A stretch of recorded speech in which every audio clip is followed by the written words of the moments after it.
Let's move on to some climate change news. Climate change even adjacent. Chesapeake Energy files for bankruptcy as details emerge of wine cellars and Botox. Let's see if we can get into those details pretty quickly. From 2010 to 2012, the company spent $30 billion more in drilling and leasing than it had made from its operations. Chesapeake Energy, the poster child of the U.S. shale revolution, filed for bankruptcy protection on Sunday. The move comes as the company and industry more broadly has been rocked by a drop in oil and gas prices amid the coronavirus pandemic. The heavily indebted company has been in trouble for some time, and in May said that it had concerns regarding its long-term viability.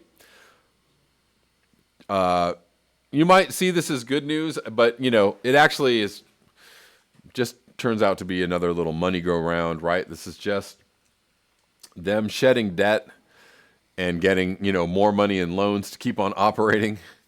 The heavily indebted company has been in trouble for some time. Chesapeake said that $7 billion in debt will be wiped out through the restructuring.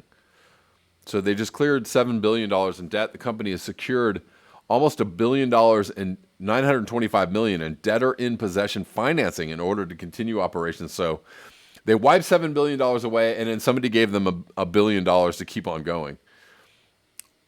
You see how that works for the well-connected and the wealthy, right? The corporations keep on getting propped up, but other people have to actually, face the music when they're really deep in debt. The company has secured, I just read that. In addition, Chesapeake has secured an agreement in principle from certain existing lenders for a $2.5 billion, $5 billion in debt financing on emergence from bankruptcy. Excuse me, I can't seem to be able to read this article, as well as a backstop commitment for $600 million in new equity. So literally they got, $4 billion. So they wiped out $7 billion, and then they're receiving $4 billion in new financing. Goody for them. Franklin Resources and Fidelity are among the biggest creditors, according to people close to the company. And they will be among the primary equity holders following the company's restructuring. So this is a company that was involved in fracking, in the expansion of fracking. So they're super evil. The company will continue operations at a much reduced capacity. We are fundamentally resetting Chesapeake's capital structure, et cetera, et cetera. Chesapeake Energy was founded in 1989 by Aubrey McClendon. The company took on a lot of debt. So, hold on, let me go back. He built the company into a key player in the U.S. gas industry. At its peak, Chesapeake had 175 operating rigs. With operations across the U.S., the company took on a lot of debt to fuel its rapid expansion, and from 2010 to 2012 spent $30 billion more in drilling and leasing than it made from operations. The fracking giant's bankruptcy filing comes following a financial mess at the company that included no budgets, a massive wine collection, and a 9-figure bill for parking garages. Oh, who do you think was, there were people bilking this outflow of money. Yep. So these guys steal money from creditors. They run up all this debt, and do they see any jail time? Are these people held accountable for their mismanagement and their fraud? No. Never. CEO Robert D. Doug Lawler found in examining the company's books a $110 million bill for 2 parking garages. All right. Faber reported Monday other revelations include a wine collection in a wine cave, hidden behind a broom closet in the Chesapeake office. Wow. Extravagances further included a season ticket package to the NBA's Oklahoma City Thunder that was the biggest in the league, and a lavish campus that was modeled after Duke University, complete with beekeepers, Botox treatments, and chaplains for employees. McClendon was ultimately ousted from the company in 2013.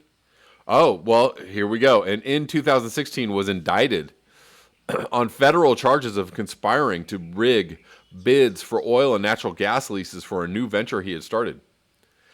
The following day, McClendon perished in a car crash. Wow. Wow. This story is crazy. I had no idea it was going to get this crazy while I was reading this. When current CEO Doug Lawler succeeded him, the company had nearly as much debt as Exxon and Chevron combined. Whoa. Wow. Amazing. I wonder if he took himself out or if somebody took him out. That is a very interesting story. What do y'all think about that? Yes, Donald McCarthy, white-collar corruption is commonly called business. Yeah, so he wasn't indicted for all that fraud, right? For having all these for $110 million parking garages. But he was indicted for rigging a bid for some oil wells. So there you go. Chesapeake, very good. Anyways, let's move on. I had so much more I wanted to cover today. I don't know if I'm going to get it all in. More floods. So there's widespread flooding all over the east, the far east. Not only in China, floods in India's Assam force 1 million people from their homes. India is being pounded. Heavy flooding triggered by monsoon rains has forced more than 1 million people to flee their homes. In the northeast Indian state of Assam, authorities said Monday, warning that the crisis was becoming more critical by the hour. The Brahmaputra, one of the largest rivers in the world, which flows from Tibet into India and then into Bangladesh, burst its banks in Assam over the weekend, inundating more than 2,000 villages, and it was still raining Monday. 2 people have died in separate incidents of drowning in the past 24 hours, and more than 1 million people have been affected with the flood situation turning critical by the hour.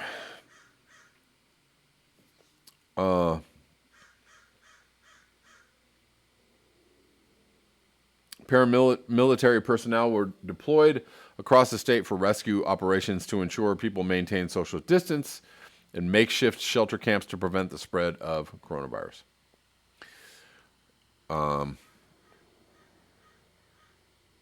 And more heavy weather affecting the Far East. Downpours lash southwestern Japan with record-breaking rainfall. This is from 2 days ago. Fukuoka, torrential rain struck the southwest Japan prefectures, Fukuoka and Saga, and other parts of northern Kyushu from the morning of June 27th as an active seasonal rain front hit the region. Fukuoka Prefecture, city of Kurume, was lashed with 92.5 millimeters of rain over the 1 hour period until shortly after 8 a.m. on June 27th. A record for the city. Again, record-breaking rainfall. Extremely heavy rain was expected across the Kyushu region for June 28th. The agency said that over a 1 hour period to 6 a.m. on June 27th, 87.5 millimeters of rain was registered in the Saga Prefecture city of Amari, while over the 1 hour period to 8 a.m., the Fukuoka Prefecture city of Asakura saw 69 millimeters of rain. And that is an ongoing situation. I wanted to get in a little bit into, I was talking about Kevin Anderson a couple days ago. This is from The Ecologist. Beyond a Climate of Comfortable Ignorance. Good title there. This is from June 8th by Kevin Anderson and Isaac Stoddard. We must begin a deep and profound transformation towards a progressive, sustainable, and zero-carbon future. We have a little time to reflect with honesty and clarity on the prospects for the global community to deliver on its climate change commitments now that the Glasgow climate negotiations have been rescheduled for 2021 due to COVID-19. To shed light on this, we have written a paper that considers the implications of the Paris Agreement for wealthier industrialized nations. In particular, the paper focuses on the mitigation proposals of two self-avowed climate progressive countries, the UK and Sweden. Both have developed high-profile legislation ostensibly designed to cut their emissions in line with holding the rise in temperature to well below 2°C and pursuing 1.5°C. Yet, as the paper demonstrates, peel away the layers of obfuscation, and even these climate leaders are actively choosing to fail, and by a huge margin. As such, and without a rapid sea change in the policy environment, the future for both humankind and many ecosystems looks bleak. For 30 years, we've swallowed the delusion offered by the blue pill, nonsense models of utopian tech and cheery tales of green growth. Oh, where have we heard this language before? Infinite tales of growth, I believe, is what, something like that is what Greta Thunberg told a bunch of billionaires to their face, but in 2020, even the blue pill dealers are having their doubts. Unless of course you want to rail against Michael Moore on Twitter and social media and YouTube about how, what a lunatic he is for putting out such a movie. Perhaps now is the time to embrace their unpalatable reality revealed by the red pill. Since 1990 and the publication of the first report from the Intergovernmental Panel on Climate Change, global emissions of carbon dioxide from energy and industry have risen by 62%, pumping another 870 billion tons of carbon dioxide into the atmosphere. Set against this global failure, several countries claim to have demonstrated a real leadership in cutting their emissions. The UK and Sweden amongst them. Such nations are regularly held up by academics, journalists, and the great and good of the climate world is offering genuine hope that our climate commitments can be delivered within the existing economic paradigm. But is such optimism well-founded? This is the question our latest paper seeks to answer. I actually shouldn't have started this because I wanted to read another article by Jem Bendell, but I already started this. I already stuck my foot in it, so I'm going to just keep reading.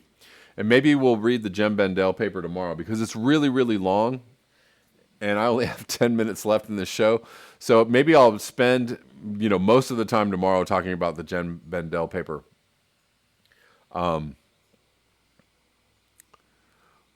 Which has the end of Escape in the titles, which is why I named this video The End of Escape. So maybe we'll just hold over the title of this video until tomorrow. I don't know what we're going to do. Anyways, as the science makes clear, it is the total quantity of carbon dioxide emitted that most closely relates to the rise in global temperature, by extension climate impacts.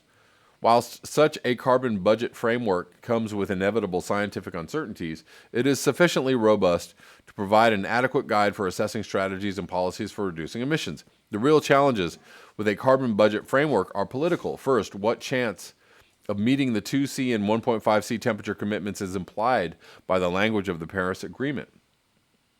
Second, how should a global carbon budget be divided between nations so as to provide a fair national share? And third, how can we guard against governments and others adopting accountancy ruses to hide how their emissions are set to exceed their budget? The Paris Agreement requires the global community to cut emissions in line with holding rising temperatures to well below 2C and ideally pursue 1.5C. But let's be clear, for lots of people around the world, the future generations, and for many ecosystems, even those temperature limits do not represent safe thresholds. Nevertheless, we are in 2020, and safe rises in temperature passed us by some years back. So in terms of temperature, Paris now represents the best, or perhaps more accurately, the least worst outcome we can achieve. Challenges. Based on this and using the headline carbon budgets from the latest IPCC report, we derive a Paris-compliant global carbon budget with careful consideration of non-energy emissions of CO2 from industrial processes, particularly cement and deforestation, and updating the budgets to the start of 2020. We estimate a Paris-compliant global carbon budget for energy-related emissions of around 660 billion tons of CO2.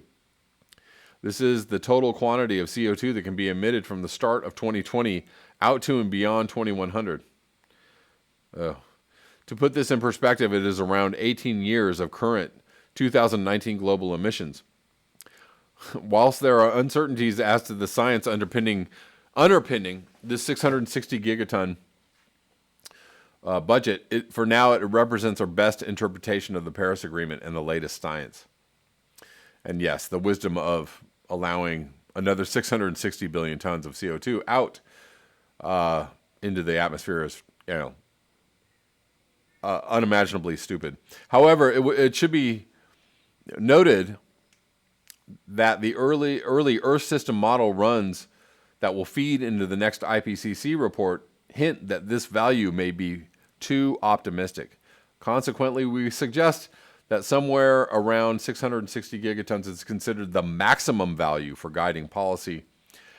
Having established a Paris-compliant global carbon budget for CO2 from energy only, the next challenge was to divide it between the nations of the world. In doing this, we took seriously the issue of equity contained within global climate agreements from Rio 1992 through to Paris 2015. Under the guise of the long-established concept of common but differentiated responsibilities and respective capabilities, we initially split the world into developing country parties and developed country parties. Parisian language, that broadly means poorer and wealthier nations. Within these categories, China still classifies as a developing country. Oh, good Lord. Having a GDP per capita of 23% of a typical developed nation and just 14% of an average U.S. citizen. Informed by the concept of CBDRRC and the equity steer of Paris, we assumed developing nations would take a little longer than developed nations to achieve a fully zero carbon energy system. Nevertheless, the emissions pathway we finally established for this group was more demanding than anything yet described in the mainstream literature, with the estimated total CO2 per person year out to 2050 still well below that of developed nations. This enshrining of ongoing unfairness emerged as an unavoidable and practical repercussion of there now being only a whisper of carbon budget remaining, even for 2C. A whisper. Whilst we did not elaborate on the unfairness imposed on the developing nations by wealthier countries choosing to maintain high levels of emissions, such unfairness is clearly a key issue in determining the appropriate transfers of climate finance between developed and developing country parties. Bringing together the IPCC's carbon budgets for a likely chance of 2C, with the equity steer of Paris, we produce a carbon budget for developed nations of 95 to 136 billion tons of CO2, again, from 2020 out to and beyond 2100. The question then was, how do we divide this budget between all the developed nations with a specific focus on the implications of such division for the UK and Sweden? Grandfathering. There are many options for dividing a finite carbon budget, some informed by population, others based on historical emissions, and still others guided by economic indicators. All these have their respective merits and drawbacks. The option we judged most appropriately reflects national circumstances within the developed country parties was grandfathering. Under this regime, each nation received a proportion of the future carbon budget in line with the recent proportion of emissions. in essence, grandfathering captures many elements of other options, from structural lock-in of existing infrastructure through to the economic capacity for reform. Using this approach, we estimated that the UK, and Sweden had post-2020 carbon budget ranges of, respectively, 2.8 and 3.7 and 2.28 and 0.37 billion tons. To reiterate, these budget ranges are for CO2 arising solely from their national energy system. So yeah, they're leaving a lot out, a lot of emissions out of their models, including an estimate for fuel used in international aviation and shipping. They also relate to a likely chance of staying below 2C, but only an unlikely chance of 1.5C. To put these budgets in context for the UK, this range is between 7 and 9 years of current emissions, based on 2018 data, with Sweden's range representing 6 to 8 years. So, yes, transposing these budgets into emission reductions points to immediate and double-digit mitigation rates. Assuming a 5-year period to overcome political and physical inertia, this equates to a rapid ramping up of mitigation to around 10% by 2025, 20% by 2030, and achieving real zero carbon energy system by around 2035. Yeah. So yeah, I'm not gonna read the rest of this because I don't have the time to do this. But I think summing up what they're saying again is that we have no carbon budget left. Hey guys, please remember to like, share, and subscribe. You can also support the channel at the links below: PayPal, Square, and Patreon. Also, all of my live streams are available for listening on Patreon if you happen to miss them during the day. So you can sign up for my Patreon for as little as $1. If you want to go check out the live streams, they are all there. Thanks a lot.